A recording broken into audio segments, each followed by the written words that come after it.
এই ঘটনা যাকে নিয়ে, তিনি আমার গুরু ভাই। ওনার নাম আমি এখানে করছি না। এখন উনি তখন একদম প্রাইমারি স্টেজে ছিলেন। এখন উনি সাধনার যে জায়গায় গেছেন, অনেকেরই পক্ষে মুশকিল সেখানে পৌঁছানো। কিন্তু এটা ওনার সাধনার ইনিশিয়াল স্টেজের ঘটনা, আমাদের চোখের সামনে দেখা। ঘটনা শুরু হয়েছিল ওনার ঠাকুমার মারা যাওয়া নিয়ে। ওনার ঠাকুমা বয়সকালেই মারা যান। তো যেদিন মারা যান সেদিন আমরা, আমাদের যে গুরু ছিলেন, উনি এখন দেহ রেখেছেন, আমার প্রণম্য। তো উনি গণনা করে বলেছিল ত্রিপাদ দোষ পেয়েছিলেন ওনার ঠাকুমা। আমাদের যে গুরু ভাই, তার ঠাকুমা 3 পাদ দোষ পেয়ে মারা যান। কিন্তু সেখানে একটা বন্ধন দেয়া হয়। সেই বন্ধনীর ফলে আমরা সবাই মোটামুটি ভেবেও নিয়েছিলাম যে এখানে হয়তো কোনো সমস্যা হবে না তেমন, কারণ যে সেই রকমই বন্ধনী দেয়া হয়েছিল।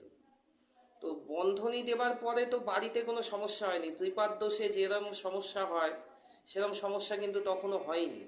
কিন্তু যেটা শুরু হয়েছিল না, আশ্চর্যজনক, মানে ভাবাও যায় না এর শেষ যে কিভাবে হয়েছিল। আমি নেক্সট পার্টে গিয়ে কয়েকখানা পার্টে আমি ভিডিও আনছি। তো এর শেষ হয়েছিল বড় আশ্চর্যজনকভাবে। তবে শুরুটা কিভাবে হয়েছিল বলি।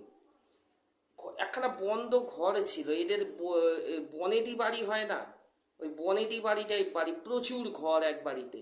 সেরকম প্রচুর ঘরওয়ালা বাড়ির একটা বন্ধ, বহু পুরনো বন্ধ একখানা ঘরের মধ্যে থেকে লাশ পচা, মানে পচা বিচ্ছিরি গন্ধ হঠাৎ করে বেরোতে শুরু করে।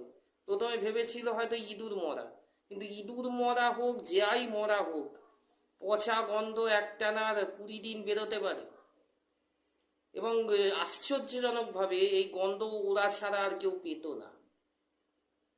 তো কি ছিল এই বন্ধ ঘরের মধ্যে, আসছে নেক্সট পার্টে। আমি অনির্বাণ, প্রথম আসছি আপনাদের সামনে আমারই নিজের জীবনের, নিজের চোখে দেখা, নিজের সাধনার জীবনের এরকমই কিছু ইন্টারেস্টিং ঘটনা নিয়ে। সঙ্গে থাকুন। নমস্কার।